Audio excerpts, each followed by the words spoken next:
Hello and welcome to Bigger Sister Channel, a peer-to-peer education platform for workers.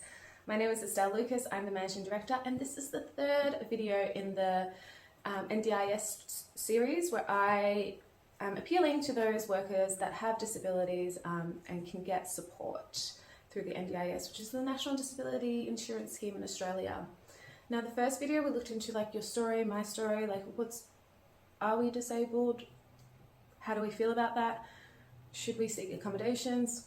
The second video, I walk you through the application process and what they're looking for and what are their eligibility requirements, I suppose. And in this video, I thought it might be helpful to go through what the NDIS does and doesn't do for you. So why subject yourself to this experience in the first place? So if you like this video and if you liked any of our other videos, please like, share, comment. Let me know if you like these videos because this is the last one of the series, but I can add more for maybe more specific questions if it's a common enough question. I know there was a lot of people asking about chronic fatigue and ME. If anyone wants me to do a video on that, I can. I have those conditions myself. It was on my application. But other than that, enjoy!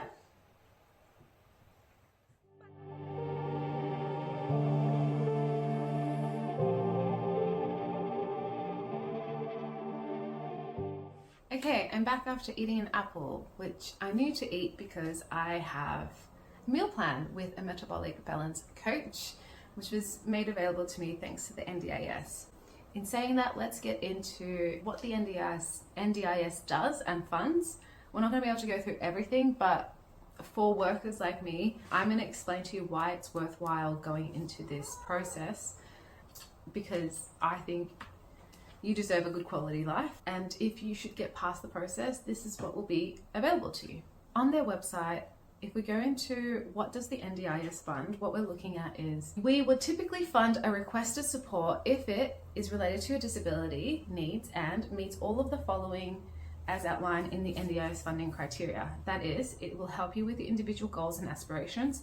It will help you with your social economic participation.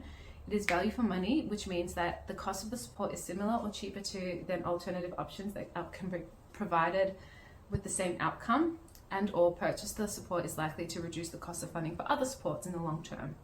It is effective and beneficial for you. It helps maintain your informal supports, and it is the responsibility of the NDIS to fund. So remember, they don't fund things that other services fund. So the things that they do not fund is likely to cause harm to you or others, is not related to your disability, it provides the same benefits as another support already funded by the NDIS that is in your plan, or it relates to day-to-day living costs such as rents, groceries, or utility costs like your water bill, and not related to your support needs. It is also not supposed to be used as an income replacement. So I think people think that the NDIS is like a handout, when in fact it's an insurance scheme, meaning, if we can get you sort of living a quality life, then likely you're going to be needing less services elsewhere, and it's going to improve your economic participation, like your ability to communicate with others, all this sort of stuff. So they look at a few different things. One of the things, assistive technology. This is more for people who I imagine are physically disabled and they need like a wheelchair and maybe help with eating and sort of technology-based stuff like mattresses, maybe smart devices. The one that my plan helps me with is improved health and well-being, which are supports that are for capacity building support and help you build your independence and skills to help you reach your long-term goals. It includes exercise or diet advice to manage the impact of your disability.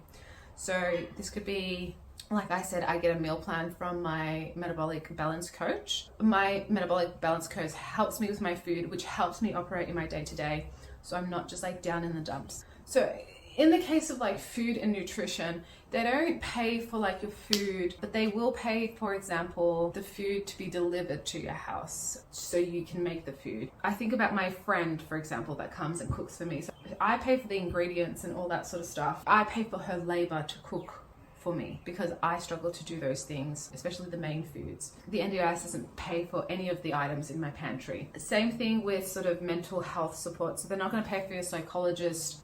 Maybe they will pay for your psychologist. I don't know actually. As long as it's not covered under another government scheme, but they can definitely pay for things like, say, an occupational therapist, which kind of comes in depending on what type of occupational therapist is, and they look at the systems that you have in place in your life and try to think of ways to improve that so you have a better life. There's other things that they support, like consumables. They're things like, you know, people sometimes have like the poo bags and those sorts of disabilities. That's kind of what they mean there. They have home and living supports. What does that include? So it's not going to pay for your rent, but it could help you. In the example of my friend with cerebral palsy, helping him get into independence so he's living by himself, they can help with some of the costs around there.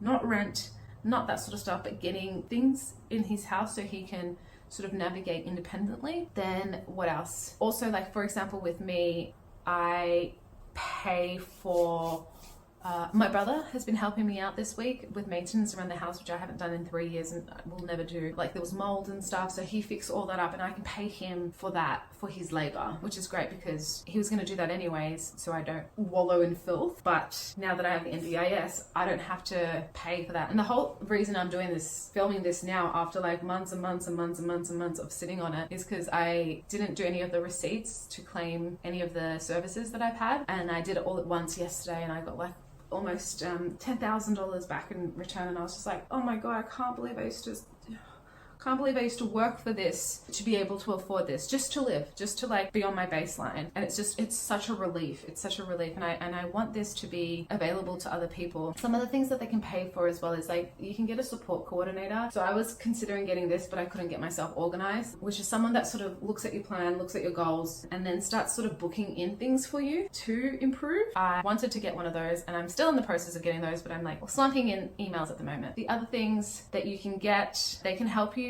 as well, like if you need like a support worker, they can help you, you know, learn, and they can help you go to social engagements and like drive you to places. I know, like for me, for example, like I can't really take public transport, so I get, I think it's like $100 every 2 weeks to pay for the cost of like a taxi of going to, you know, essential places, stuff like that, because I'm not always fit to drive either. So the way that you spend the money that gets approved, should you get approved by the NDIS, you know, there's a lot of support available through the NDIS about how you can get the best value out of that money that they give you. You can manage your own plan, or you can get someone to manage your plan that they pay for, or it can be sort of this half-half service. But what I really want to focus on is getting you actually on the NDIS, or at least considered, or at least consider this as an option for you if you've sort of done everything that you can and you've just resigned to a life of awfulness because you think that's what you're worth, when it's just not the case.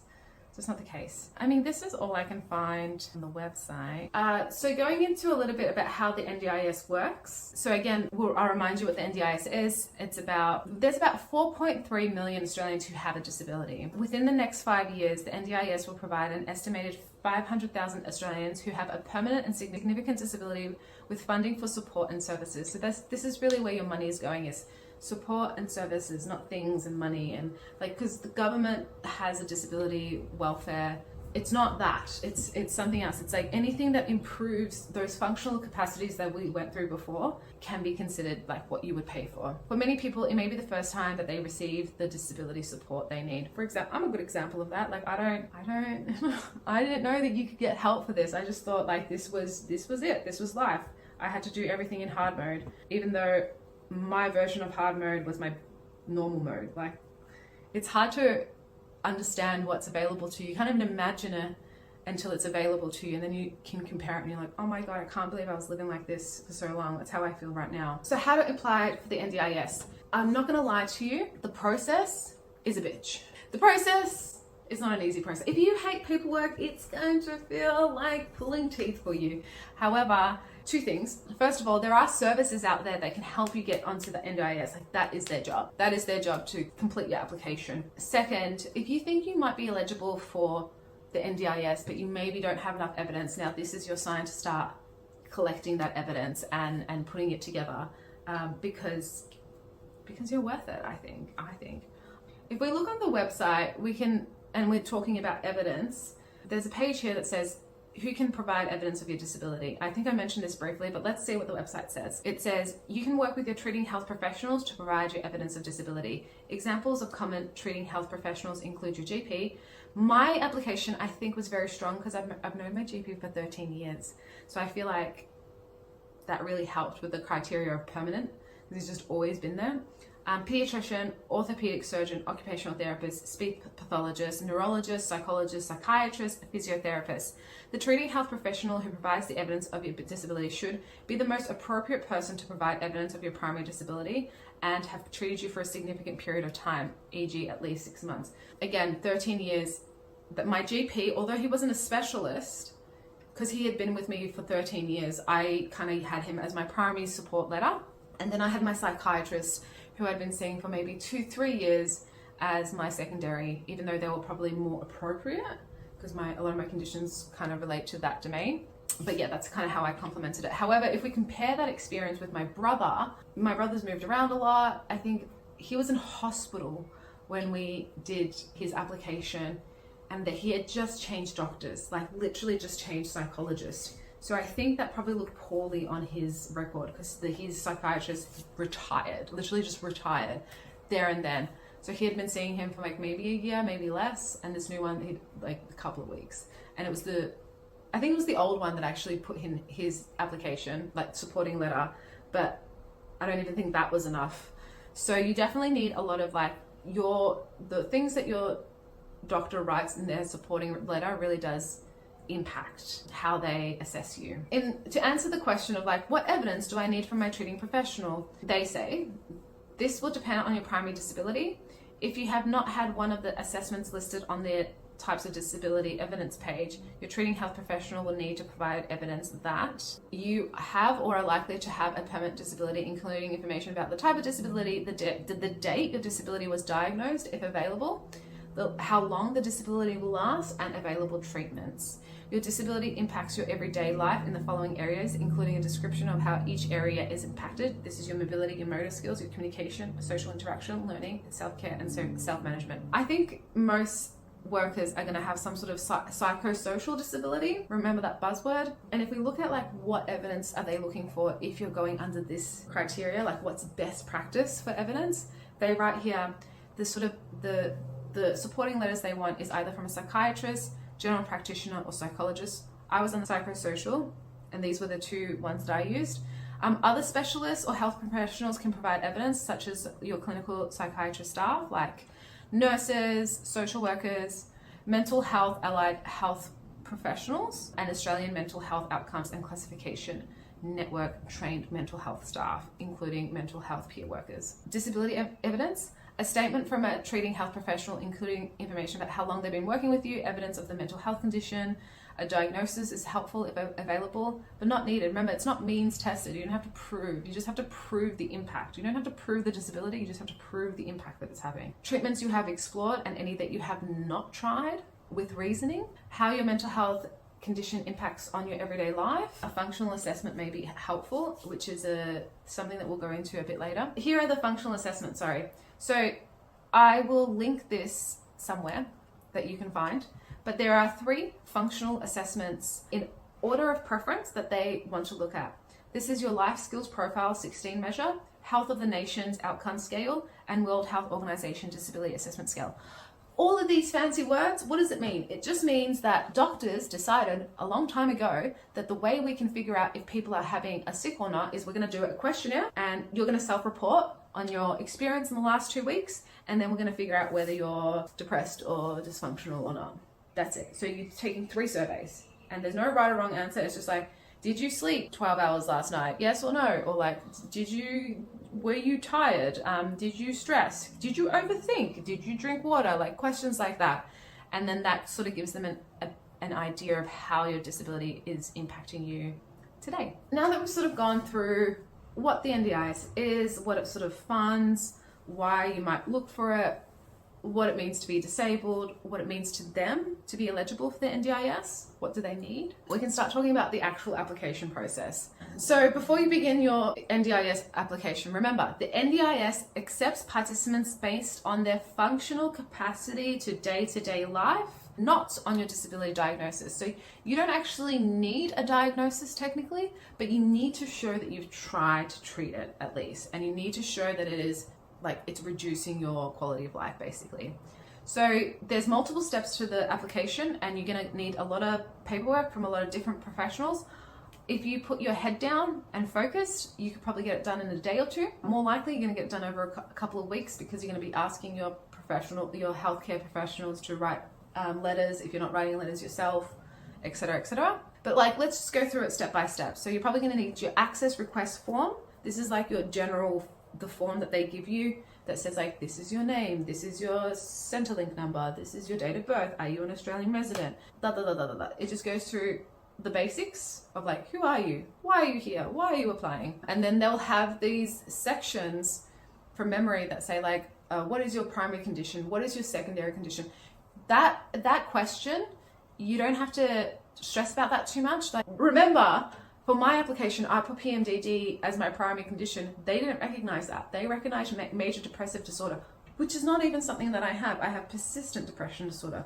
But from their perspective, that was the one that captured my symptoms and the way that I demonstrated the reduction of functional capacity the best in their eyes. Even though my lived experience would beg to differ, and I almost went into a fight with them, but I thought, you know what?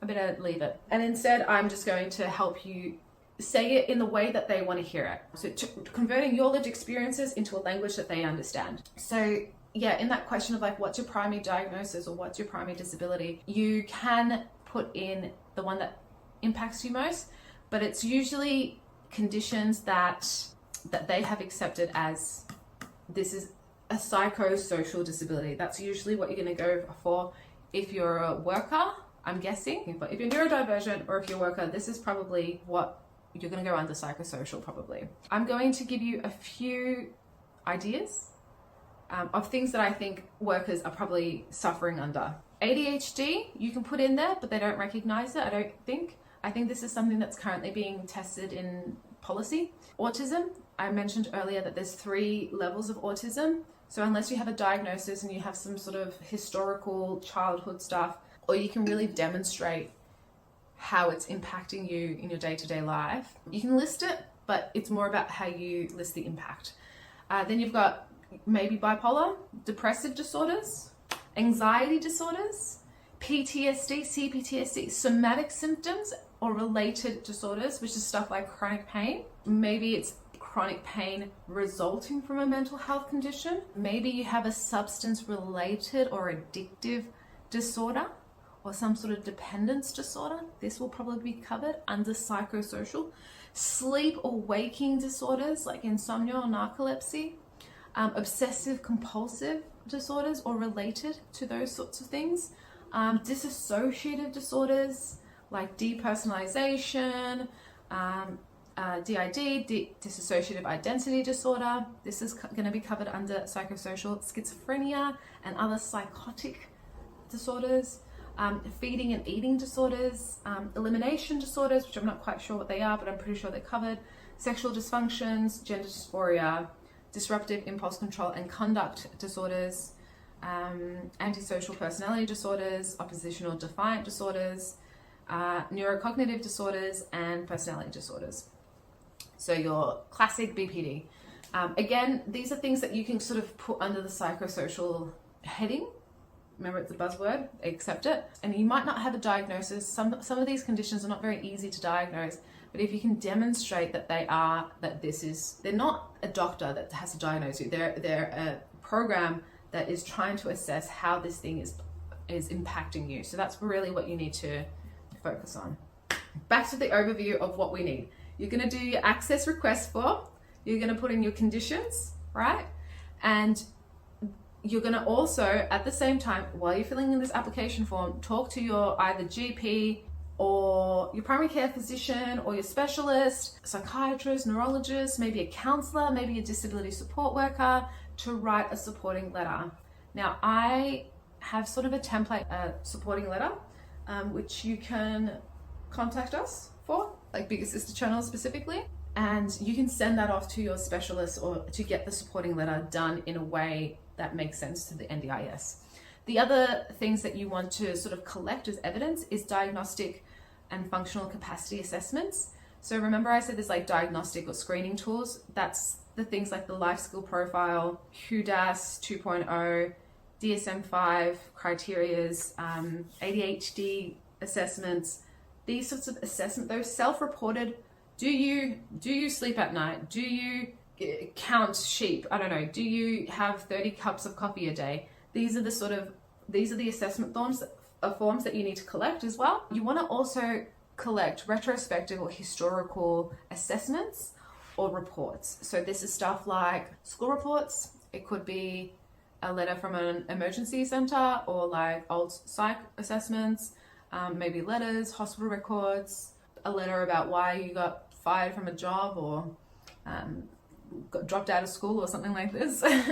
Just to show that this has been a permanent thing, like this is an ongoing issue.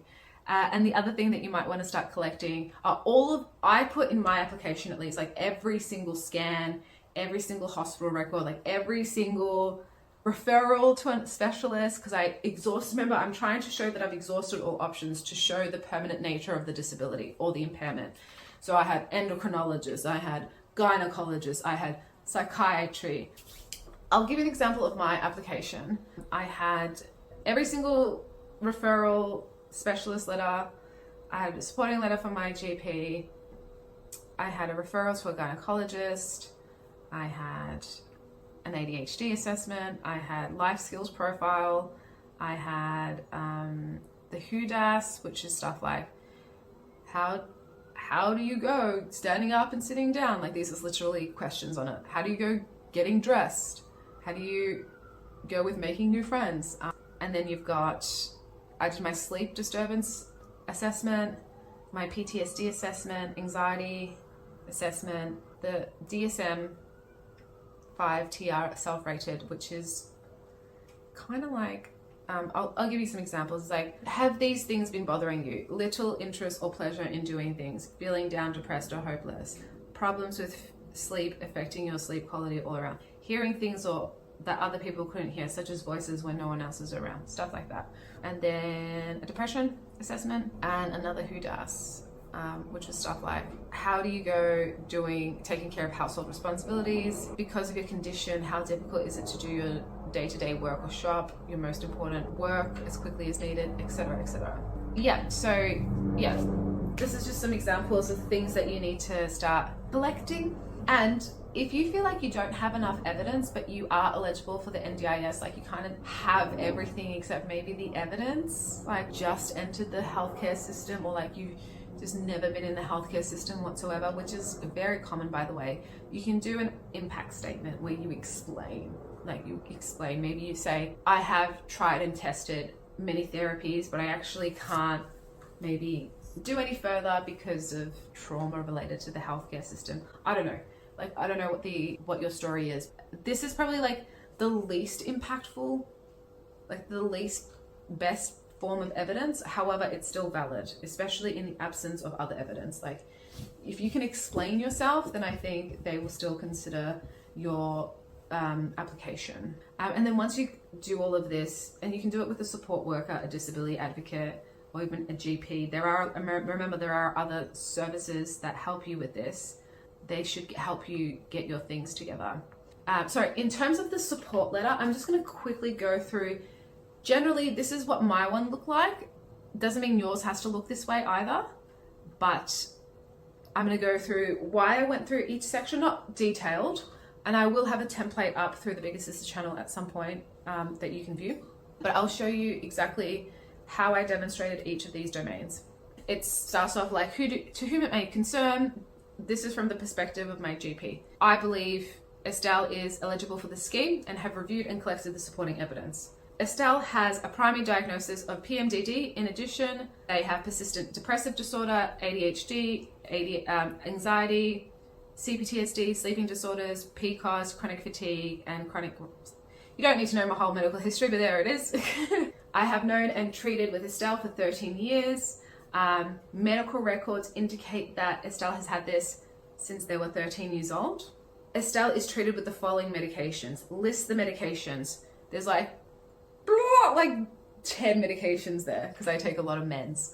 Estelle is currently undertaking the following treatments. So this is naturopathy, osteo, chiro, psychotherapy, right? To demonstrate that I am treating this as best as I can and to show the permanent nature and it is an impairment. The following previous treatments and medications have also been provided. So that's psychiatric assessments, gynecological assessments, endocrine assessments, hormonal treatments, including injectables, antidepressants, mood stabilizers, analgesia, and muscle relaxants. So these are all stuff that the doctors have just pumped me up with, and no impact. And then in the letter, it goes into, this is the supporting evidence about the functional impacts it has on Estelle's daily life, as outlined in the legislation. Then I got a quote of the legislation. So there's a legislation. And the legislation says, A person meets the disability requirements if A, the person has a disability that is attributable to one or more intellectual, cognitive, neurological, sensory, or physical impairments, or to one or more impairments attributed to a psychiatric condition. So then he goes, Estelle is 32 years old. I suspected Estelle had PMDD after a marked difference in behavior from menses to not menses, blah, blah, blah, blah. We tracked it, saw that it was PMDD, blah, blah, blah. In addition, all these other things. B, so in legislation, so that was him demonstrating the first thing, which is that I have a disability. So he goes, PMDD, we test it, plus we've also got all these other diagnoses confirmed by these assessments. Then B, the B part of this part of the legislation is the impairment or impairments are or likely to be permanent. Remember? Permanent. This is how you prove it. Estelle has consistent records of psychiatric and mental health diagnosis, and their condition is treatment resistant and unstable, right? Consistent records show the worsening of the functional capacity in everyday life and is demonstrated by my lifelong and permanent psychosocial disability. This is shown in the medical records dated back to 2010. To further confirm the lifelong nature of Estelle's blah, blah, blah, blah, so that I've also listed the previous treatments. Due to the permanency of this disability, we believe that Estelle has a psychosocial disability and will require ongoing treatment and support, thus meeting criteria B of this definition. That's how I demonstrated that. Then C of this part of the legislation is the impairment or impairments result in substantially reduced functional capacity to undertake or psychosocial functioning in undertaking one or more of the following activities.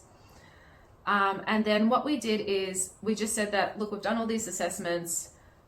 Estelle has reduced functional capacity in a substantial manner in all of these domains. And then I made a table that said mobility and motor skills. And then I wrote there everything to do with that. And then I'll go to the next part of the table. Communication. So remember, it was motor skills, mobility, communication, social interaction, learning, self-care, self-management. And I put that all on the table, and that was it. So I demonstrated each of those domains. I broke it down, and remember, I wrote it as though it was the worst. It was like it was a bad time for me, as opposed to my best days, because I really can't tell you when I'm going to have good days or bad days unless my PMDD is untreated. Anyways, but I'll give you an example of how I demonstrated in the domain of self-management, we'll say. So Estelle has poor self-regulation skills. Estelle has significant difficulties with impulse control and emotional regulation. Let's give an example of creating this video. I had the impulse to do it, so I did it. I have a million other things that I need to do today, but I didn't do it, did I? Estelle needs supervision and assistance to plan daily activities, book appointments, such as medical, dental, haircut, manage finances and budget, pay bills, participate in hobbies, maintain a clean home environment. As you can see, manage emotions, anger, stress, etc. Manage stresses and changes, solve problems that arise, make decisions, take responsibility, behave responsibly and safely, and stay on track. All of this is true, but also not true. You know what I mean? Because like, if you met me out on the street, these aren't things I'm going to be like, hey, look at me, look how dysfunctional I am. You know, I mask, I put my best foot forward. But at home, this is what it's like. Estelle can become socially withdrawn and disassociated if they are unable to self-manage, and need guidance and prompts to prevent them from falling into maladaptive coping mechanisms. I didn't go fully into the truth because I didn't want to detail how harmful some of the maladaptive coping mechanisms are, but I just used that word because it's a bit of a buzzword, because I didn't want to scare them a bit. But yeah, I don't have best. Sometimes, you know, if it's a bad day, I'll do bad things. This is what happens. Estelle's memory is significantly impaired by their long-standing diagnosis of persistent depressive disorder. As you can tell from this very video as I forget things as I speak. They can become easily confused and forget what they need to do or say. What else? They need a support person to help create, implement, and keep up self-management plans, obligations, attend to daily tasks. Estelle is unable to make simple shopping lists. True story. Go to a grocery store. True story. Plan meals. Very true. Follow recipes. I hate being told what to do. Prepare or store food, and oftentimes eat. Which is why I had to stop to eat an apple, didn't I? Estelle loses track of the task or time, forgets things. Speaking of losing track of time and things, I'm pretty sure I have to leave in 5 minutes to go to an appointment. But anyways, I wanted to finish this first for you. I wanted to finish this video. Forgets things, becomes overwhelmed and frustrated by people, and is unable to choose items and make decisions. Very true. Estelle can be anxious and behave in a way that is not within the realms acceptable to others. Or they can give up and become more and more socially isolated. These difficulties apply to a range of daily types of activities. That's under the domain of self-management. That is an example of how I demonstrated that. Now, I'm going to wrap it up here. We've reached the end of the video. I've done this really off the cuff, impulse, manic episode in my home, in my living room, but really hoping that this resonates with you, because I know there are a lot of sex workers who go into this work because it is expensive to be disabled. It's worth getting on the NDIS if you're disabled. I know that being disabled is it's a whole nutshell in itself. Once you get over that nutshell, if you can demonstrate that you are disabled as said by the NDIS, then life doesn't have to be hard. Life doesn't have to be hard. So for this video, just to wrap it all up, we went through we kind of went through my story, what was my journey, and I can talk about what happens after this process, by the way, if you guys want to see a follow-up video. What is a disability? Are you disabled? Have you accepted that within yourself? Then, have you gotten treatment from your doctors and stuff? And then it's okay, well, are you eligible for the NDIS? What do they look for? What does that mean? What is the definition? And then we went into what support do they give you? And then we went into how do you do your application? And I sort of broke that down for you as much as I could. And that's it. This is another peer-to-peer education video for workers in the industry. I got onto the NDIS. I am very functional. I'm also very high achieving, but I am in pain all the time, and I am very disabled, and I still got onto the NDIS. So that means you can as well. If you think I'm okay, I'm good, I'm functional, and I got onto the NDIS, that must mean that you can get onto the NDIS if you can prove these things. If you need any help, we've got some contacts, we've got places we can refer you to. But other than that, any questions, please comment below.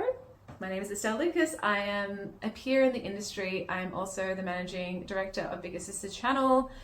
I wanted to teach you how to start your NDIS application if it applies to you, and I hope this video was helpful for you, maybe for someone that you love, maybe you don't even have to be a worker. But thank you for watching. Please comment, whatever, and thanks, bye.